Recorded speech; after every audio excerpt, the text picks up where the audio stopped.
Ok, vamos a explicar el uso correcto del hilo interdental o del hilo dental en pacientes con frenillos.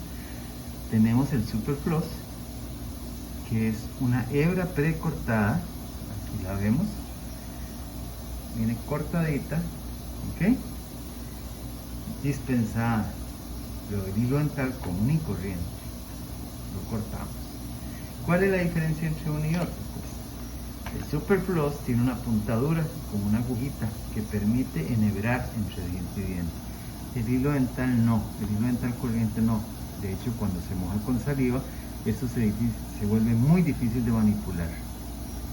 De hecho, aquí tenemos un pacientito, ¿ok?, que si nosotros tratamos de meter el hilo dental de esta manera, aquí sí lo vamos a poder hacer, pero en la boca ya es muy difícil. Entonces, ¿cuál es la idea? No podemos hacer esto en boca porque no pasa, porque el arco de alambre es un aditamento que impide que pase. Entonces tenemos que primero enhebrar y pasar. Y entonces ahí abrazamos cada superficie del diente, bajamos por debajo de la encía.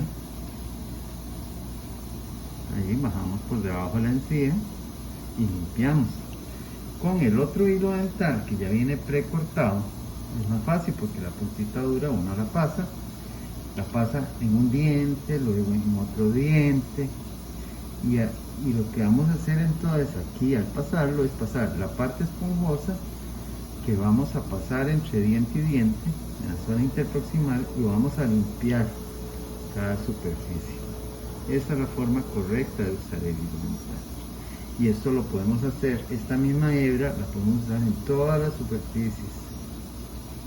¿Qué es lo que pasa si uno no usa el hilo dental? Esta forma triangular de la papila dental se va redondeando, se va inflamando, va sangrando por acumulación de biofilm o placa bacteriana, residuos de comida.